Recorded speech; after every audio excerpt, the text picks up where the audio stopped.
ስራችንን ወዳችሁ ስለምትከታተሉ እናመሰግናለን። ሰብስክራይብ በማድረግ ጀምሩ። እንወዳችኋለን።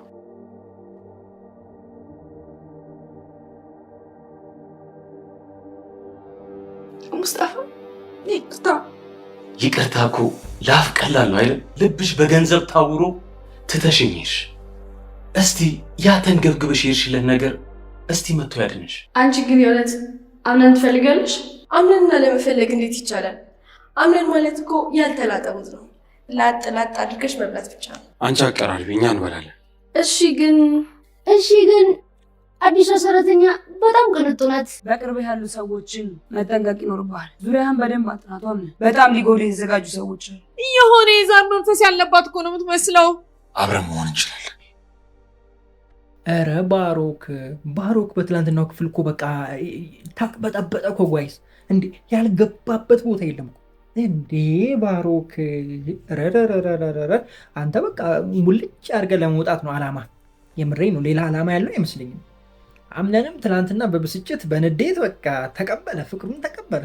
ጥሩ እስኪ ያዘልቃችሁ እንደሆነ እናያለን። ካዛለቃችሁ እሰየው። ምን ገዶል። እንዴት ናችሁ ውድ የድር ተከታታይ ድራማ ቤተሰቦች፣ አማን ናችሁ ወይ? ዛሬም ድርን አብረን ሪቪው እናደርጋለን። እንዲሁም በቀጣይ ክፍል ምን ሊፈጠር ይችላል አንዳንድ ጉዳዮችን ጀባ እምላችሁ ይሆናል። ድር በትላንትናው ክፍል ትንሽ እስካሁኑ ረዘም ያለ ክፍል አይ ቲንክ አይደለ 50 ምናምን ደቂቃ ድር ተከታታይ ድራማ ላይ አይታችሁ አታውቁም። እንደውም በጣም አጭር ነበር፣ 20 ደቂቃ ምናምን ነው። በዛ ከተባለ እስከ 30 ደቂቃ ነበር የነበረው። ይሄኛው ግን ትንሽ ረዘም ያለ ክፍል ነበረ። ቢሆንም አላሰለቻችሁም ብዬ ተስፋ አደርጋለሁ። ብላክ ማማ መታ ነበረ። በቃ እኔ እሷን ሴትዮ እንደው ቀጥ የሚያደርጋት ይጥፋ። እኔን ለምን አጠሩኝ ጋይስ? ቀጥ ሲጥ ነበረ ማድረጋት። እንዴ አጫውትላችሁ ነበረ፣ እንዴት እንደሆነ አሳያችሁ ነበረ። ጸጥ ርጭ ነበረ። በቃ እኔም ብላክ ሆኜ እመጣለሁ። በቃ አባቴ ለሁሉም እኮ መላ አለው። እንደው ባሮክ እንደጀመርከው ብትጨርስ ጥሩ ነበር። አጀማመሩ ጥሩ ነበረ። ሲጀምር ምናምን ያዝ ጨበጣ አድርጎ ምናምን አንቺ በቃ የሚያስፈልግሽ ምናምን ብሎ ገባ ብሎ ነበር። አገባቡን አሳምሮ ነበረ። በትላንትናው ዝርጥጥ አደረገችው። እንዲታቸው ነው ታየ። በቃ እንዲህ ሆነ አንሶ ታየ ትላንትና ባሮክ አይደል? እና እሷን የሆነ ትንሽ ተንፈስ የሚያደርግልን ሰው ቢኖር አሪፍ ነው። በቃ እንዲህ አስላለች እኮ። ግን የሆነ ነገሩ አዛኝ ነገርም ትመስላለች። አምነንን ራስን ጠብቅ ዙሪያ ካሉ ሰዎች ብላ ፍንጭ መስጠቷ የሆነ የሚያሳዝን አይነት ነገርም እንዳላት ይሰማኛል። ሳስበው ይህን ነገር የምታደርግበት የሆነ ምክንያት እንዳላት ይሰማኛል። እኔ ትንሽ ቅር ያለ ምን ታውቃላችሁ? በጣም አካበደችው። የሆነ ገንዘብ ፈልጋ ነው እንዳንል እኔ ራሱ እሰጥሃለሁ ምናምን የምትል አይነት ሰው ነች። ምክንያቱም ከባሮክ ጋር ስታወራ አይታችኋታል። እና የሆነ ችግር ተቸግራ ምናምን እንደዚ አይነት ነገር ውስጥ ብትገባ፣ ለምሳሌ የቤተሰብ ታሞባት ወይ ልጅ ወይ ወንድም ወይ እህት እናት አባት ምናምን እንደዚ አይነት ታሞ ይህንን ነገር የጀመረችው እነሱን ለማሳከም ብቻ በሆነ ቻሌንጅ ውስጥ ቢሆን ኖሮ ትንሽ አስተማሪ ይሆናል ብዬ አስባለሁ። በእርግጥ ላይክ እንደዚህ በቃ ፈልገው ታርጌታቸው ገንዘብ ብቻ ሆኖ የሚሰሩ አሉ። ብዙ ጊዜ ግን እንደዚህ አይነት ነገር ውስጥ ሰው የሚገባው የሆነ አላማ ሲኖረው ነው። ለምሳሌ ቤተሰቡን ለማገዝ የሆነ ብቻ በጣም ችግር ሲሆንበት ነው። ለምኖ አቶ ተቸግሮ በቃ ከሰው አቶ ከወዳጁ አቶ ግራ ሲገባው በዚህ አይነት መልኩ ሰው ይሄድና ያንን ነገር ማግኘት ወይም ደግሞ ለማግኘት ይሞክራል። እንደነዚህ አይነት ነገር ቢሆን ደግሞ ያው አላማዋ ገንዘብ ቢሆን ኖሮ ገንዘብ ወስዳ እንትን ነበረ። እኔ ግን ምንም አልተረዳኋትም። ምናልባት ከቤተሰቦቿ ጋር እና የእነ አምነን ቤተሰቦች ሆነ የሚያነካካቸው ነገርም ሊኖር ይችላል ብዬ አስባለሁ። እስኪ የእናንተን ሀሳብ ኮሜንት ላይ አስቀምጡልኝ። ቤሌን በትናንትናው ክፍል በቃ ተበሳጨች። ሰሞኑን የአምነን መበሳጨት ነበር፣ የአምነን ተራ ነበረ። ጨጓራው ርር ሲል ነበረ።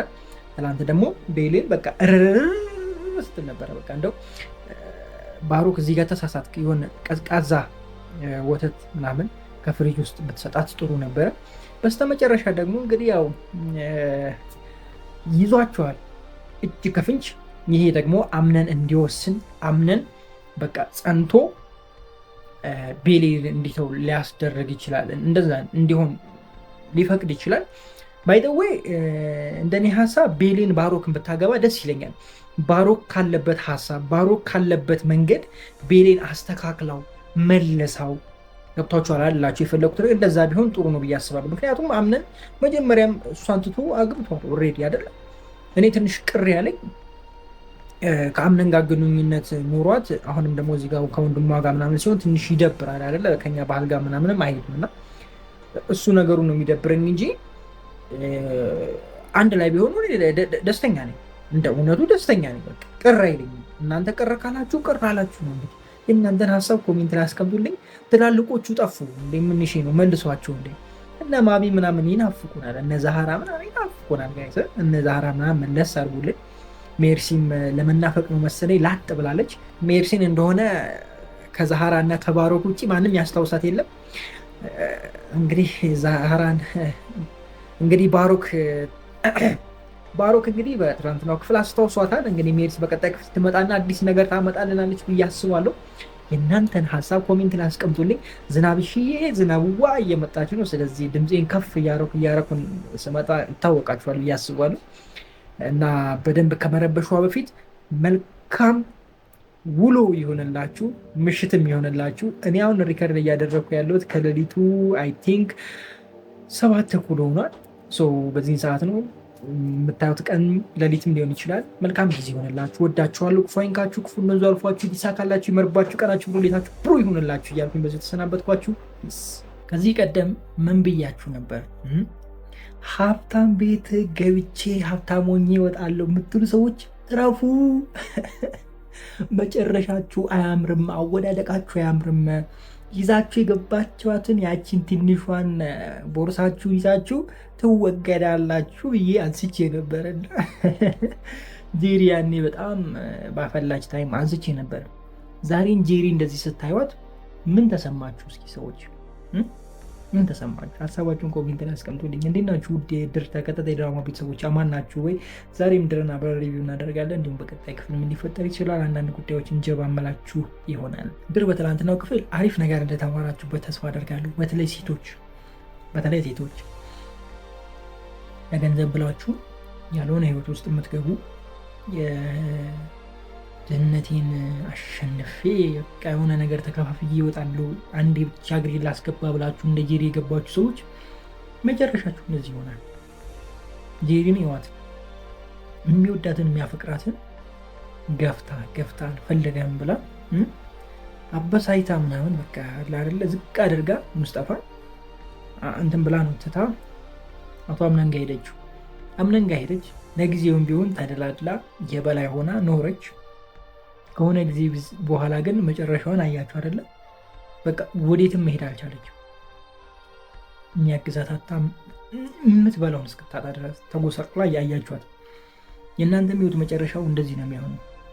አዎ ለሆነ ጊዜ ለሆነ አመታት ምናምን ሸውዳችሁም የሆነ ብላችሁም ልትኖሩ ትችላላችሁ። ግን አይሆንም። ቆይ ዝም ብላችሁ ስታስቡት ጋይዝ ወንዱ ፋራ ነው እንዴ? ስንት ለፍቶ ያመጣውን ባይለፋም አምታቶ ሙጥምጢምም ሰርቶ ያመጣው ችግር የለውም። ያመጣውን ሀብት ዝም ብሎ ያካፍልሻል ስታስቢ። ሲጀመር ባዶ እጁን ነው አንቺ የምትገቢ። በቃ ምንም እንደሌላችሁ አድርጎ አንቺን ሲያገባ ብር ያወጣል። ብዙ ነገር ትልቅ ሰርግ ይደግሳል፣ ጥሮች ሊሰጥ ይችላል ማለት ነው። ግን አካውንቱ ጋር ምንም አይኖር። የእሱ የግል አካውንት ጋር ምንም አይኖር። በድርጅቱ ነው ወይ በቤተሰቡ ነው ብቻ ኤኒዌይስ በምንም አይነት መንገድ ይዩት ከእናንተና ከእሱ ጋር የሚያገናኘው ነገር አይኖርም። ስታስቢ በምን ያምንሻል እንዴት ያምንሻል? አስበሽዋል? መጀመሪያውን እንዴት ሊያምንሽ ይችላል? ይህን የማያስብ ይመስላችኋል? እንዴት ዝም ብሎ አንድ ሰው አንስቶ ሲያስገባሽ ወደ ቤቱ ይህን የማያስብ ይመስልሻል? እንዴት አስባችሁን? ስንት ሚሊዮን ብር የሚያንቀሳቀስ ሰውዬ ሁሉ ነገር በሱ እጅ እንዳለ አንድ የማያውቃትን ሴት እንደው በቃ ትሆነኛለች ብሎ ብቻ ስላሰበ አምጥቶ ቤትሽ ስላገባ በሰርግ ስላገባሽ ምናምን አምኖሽ ያንን ሁሉ ንብረት ከአንቺ ጋር አብሮ የሚያንቀሳቅሱ ያሟል። እሱ ስታስቡ አንዳችም ንብረት በእናንተ ስም የለ። ወይ ከዚህ በፊት ሌላ ልጅ ካለው በልጁ ወይ በእናት በአባቱ በወንድም በእህቶቹ ነገሩ እስኪጠራ ገባችሁ አይደለም? ነገሩ እስኪጠራ ማለት ነው። ለምሳሌ አንቺ ገብተሽ ምናምን ለብዬ ገብተሽ እንደ ጄሪ ከሆነ ጊዜ በኋላ አምጣ በቃ እወጣለሁ ብትይ ምንም ይዘሻቶች በህግም ብትይ በምንም አታመጭ። በቃ የለም ያለው ምንም የለም። ከዚህ በፊት አንድ ነገር አንስቼ የላችኋለሁ። ታዋቂ ቲክቶከር ነው ታውቁታላችሁ። ምንም ሳያወራ የሚሰራ ቲክቶክ ላይ እና ሚስቱ ትከሰዋለች። ሚስቱ ነጭ ነች እና ትከሰዋለች። በጣም ትልቅ ቲክቶከር ነው። በጣም ብር አለው፣ ሀብታም ሆኗል በቲክቶክ እና ትከሰውና ያለውን ሀብቱን ለመካፈል ፍርድ ቤት ተወስዷለች። እህ ሲባል ሰውየው ወይም ደግሞ ባሏ ቲክቶከሩ በሱ ስም ምንም አይነት ንብረት የለም። ከቲክቶኳ ውጭ ምንም አይነት ንብረት የለውም። ንብረቱ እንዳለ ብሩ ያለው ሁሉ በቤተሰቡ ስም ይባላል። እሷ 10 ሚሊዮን ብር አላት። ስለዚህ ፍርድ ቤት ምን አደረገ? ከሷ ለሱ 5 ሚሊዮን ሰጠ። አያችሁ አይደለ? እሷ ፋራዋም ይዛን የገባችው እሱ ደግሞ ንብረቱ እንዳለ ፋሚሊ ጋር። ስለዚህ ማን ነው ካለው ነው የሚካፈል አይደል? በቃ ጭራሽ 5 ሚሊዮን ተካፍሎ ተፋቱ።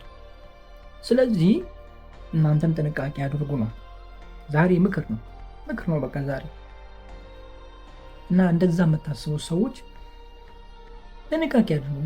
ቲክቶክ ላይ ባለፈው ምን አየሁ መሰሏችሁ?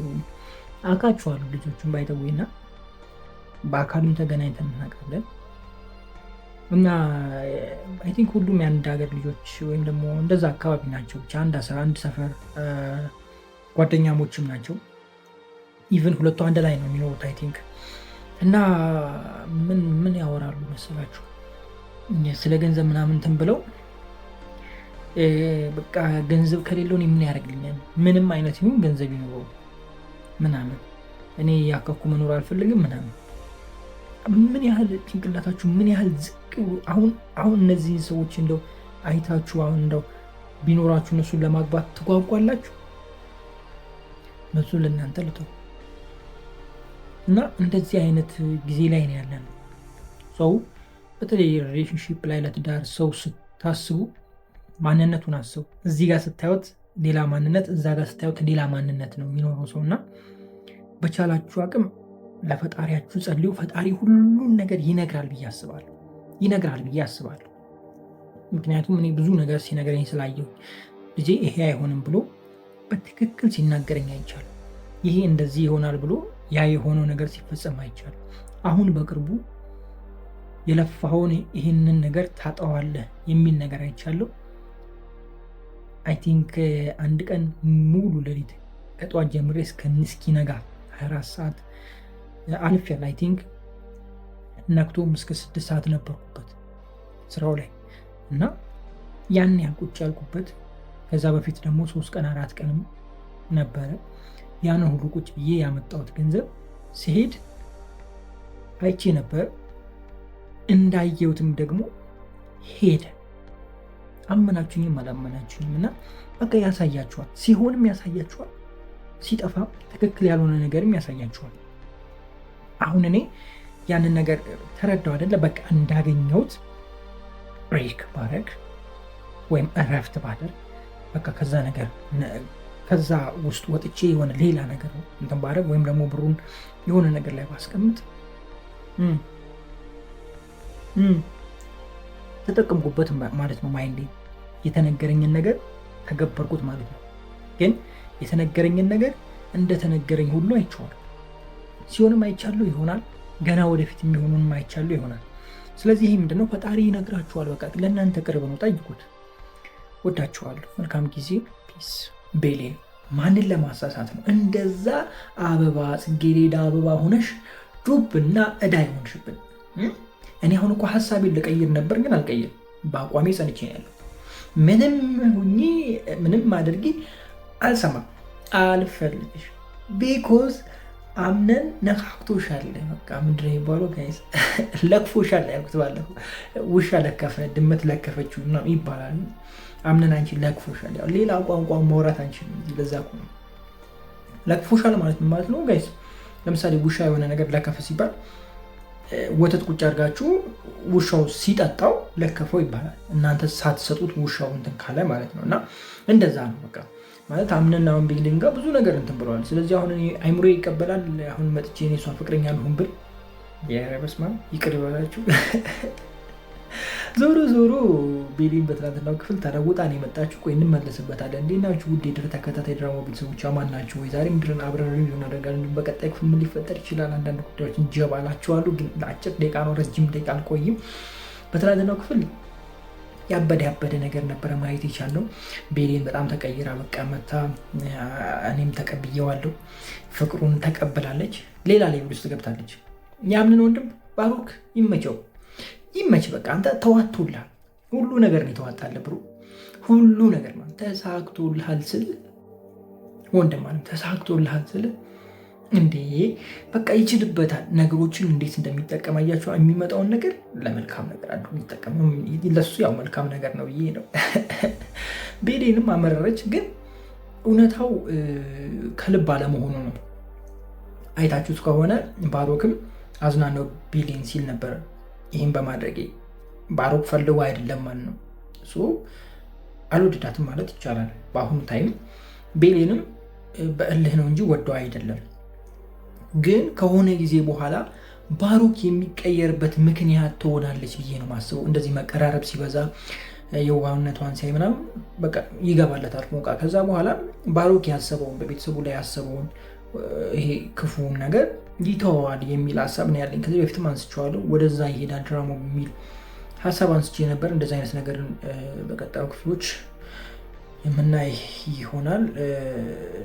በትናንትናው ክፍል አሪፍ ነበረ፣ ተመችቶን ነው አይ ቲንክ ያየ ነው። ሌላኛው ቤት ውስጥ የነበረው ነገር ነው። ቤት ውስጥ ምን አዲስ ነገር ተፈጠረ ምናምን ካላችሁ ያው አምነን ሲያለቅስ አይታችሁ ታውቃላችሁ። እስካሁን አዲስ ነገር ነው እሱ። በእርግጥ የትላንትናው ክፍል አብዛኛው ነገር ያልነበረው ቤሊንና አምነን ላይ ነው። እውነት ለመናገር ከቤሊን ከአምነን ከዚህ ወደዚህ እያልን ነበረ የቆየ ነው። ሌላ አዲስ ነገር ላይ አልነበርንም። ውጭ ላይ የነበረው ነገር አልነበርም። ስለዚህ ከዚህ በኋላ አሁን በቀጣይ ላይ በደንብ በሰፊው አምነን ተወጥሮ ምናምን የምናይ ይመስለኛል። የሆነ ከባድ አይነት ክፍሎች ላይ የሚያሳዝኑ አይነት ክፍሎችን ሊኖሩ ይችላሉ። እንደነዚህ አይነት ነገሮች የሚጠበቁ ናቸው። እንደዛ እናያለን። ለማንኛውም ወዳጅ መስሎ ሊጎዳችሁ የመጣችሁን ሰው በፍጹም አታውቁት። ባሮክን ይሁት ወንድም ነው ወንድምን ብሎ ነው የመጣው። እንደዚህ ወዳጅ ሆኖ የመጣውን ጠላታችሁን ማወቅ ትንሽ ከባድ ነው። ከሱ ራሳችሁን መጠበቅም ከባድ ነው። በጣም ይጎዳችኋል። ከወዳጃችሁ በጣም ተጠንቀቁ። በተለይ የምትሰሩ ሰዎች፣ ተፍተፍ የምትሉ ሰዎች ከወዳጆቻችሁ በጣም ጥንቃቄ ያድርጉ። ሀበሻ ምን አይነት ባህሪ ያለው መሰላችሁ? ይቀናል። አሁን ፈረንጅ የእናንተን የሆነ ነገር ማበላሸት ሳይሆን ሰርቶ ለፍቶ ከእናንተ የተሻለ ሀሳብ አምጥቶ ከእናንተ የተሻለ ሰው መሆን ነው። አንተን እንደውም ያበረታታል። ጥሩ የሄድክ ከሆነ በጣም ምርጥ ነው፣ አሪፍ ነህ፣ በርታ፣ ከዚህ በላይ መስራት ትችላለህ ይልሃል። እሱ መስራት ከፈለገ ያንተን ነገር ምንም አያደርግም። ያንተን ምንም ለማበላሸት አይሞክርም። ላይክ ቀጥተኛውን መንገድ ነው የሚሄደው። ያምናል። መጀመሪያ እኔ የተለየ ነገር ሰርቼ ከዚህ ሰው በላይ ሆኜ ራሴን ማሳየት እችላለሁ የሚል እምነት ውስጡ ያሳድራል። ከዛ በኋላ የሆነ ነገር ይፈልጋል፣ ይሰራል፣ ያሳያል። ሀበሻ ግን አንተ ሰርተህ ከተለወጥክ ሰርቶ ከአንተ በላይ መሆን ስለማይችል እንደዛ ነው የሚያስቡ። እኔ ስለማልችል እሱን ከኔ በታች ማድረግ ነው። አያችሁ። ከዛ ውጠንጢሙ ጋር ይሄዳል፣ የሚጠምጥሙ ጋር ይሄዳል፣ ይጠመጥማልም፣ ወደዚህም ወደዛም ያስጠመጥማልም። ከዛ አንተን ያድርጎ ቁጭ ያደርጋል፣ ስርስር አድርጎ ቁጭ ያደርጋል። አስተሳሰባችሁን ቀይሩ። ይቻላል ማለት ማንን ገደል አልችልም ከማለት ሁለቱንም እኮ አንተ እኮ ነው የምትናገር። በቃ እችላለሁ፣ ትሞታለህ፣ አልችልም፣ አይሆንልኝም፣ አይሰቃ። ይሄ አይ ቲንክ የሆነ መንፈስ አለ ኢትዮጵያ ላይ፣ እንደዚህ አይነት መንፈስ ሁላችንም ጋር ያለው። ለይቼ አይደለም እንትን እያልኩ ያለሁት። ኧረ በኢየሱስ ስም የተመታ ይሁን። ይሄ ከምሬ ነው የምላችሁ። እንዲህ ምን አይነት አስተሳሰብ ነው ያለን? በቃ ይወረድ። ይቻላል ለሰው የማይቻል ለእግዚአብሔር ይቻላል የሚል የመጽሐፍ ቅዱስ ቃል ይዘን አልችልም እንትላል። ከባድ ነው፣ የምሬ ነው፣ ከባድ ነው። እና ከእንደዚህ አይነት አመለካከት ውጡ። ከዛ ደግሞ ከወዳጆቻችሁ በጣም ጥንቃቄ አድርጉ። ወዳጆቻችሁን ተጠንቀቁ። በቃ ሁሉ ነገር ለወዳጅ አይነገርም። ሁሉ ነገር ለጓደኛ አይነገርም። ሁሉ ነገር ለሆነ ሰው አይነገርም። ሁሉ ነገር ሙጥጥ አድርጋችሁ ውስጣችሁ ዱብ የምታደርጉለት ለጌታ ብቻ ነው። በቃ ለኢየሱስ ብቻ ነው ሁሉ ነገር የሚነገረው። ከሱ ውጭ ለማን ነው? ማንን አምን ነው ለማን የምትነግረው? ከምሬን እኮ ነው። ምን ሆናችሁ ነው? ምን ሆናችሁ ነው? ሁሉ ነገር አይነገርም። ኢቨን ትልቅ የሚባለው የንስሐ አባታችሁ ወይም ደግሞ የክርስትና አባት የሚባል አባት አለ አይደለም? ቄስ ሊሆን ይችላል። ኤኒቲንግ አይ ዶንት ኖ። የክርስትና አባት የሚባል አለ። ወይም ደግሞ ንስሐ ስትገቡ ለንስሐ አባት፣ ቤተክርስቲያን ከሆነ ደግሞ የቤተክርስቲያን አባቶች ያጠፋችሁትን ጥፋት ምናምን ትነግራላችሁ። ለእነሱ ነው ብዙ ነገር የሚነገር አይደል? ከባድ ነገር እንኳን የምትነግሩት ለእነሱ ነው አይደለ? ኢቨን ለእነሱ እንኳን ማለት ነው ሁሉ ነገር አይነገርም። እኔ ሪያሊቲ ነው የምነግራችሁ፣ አይነገርም።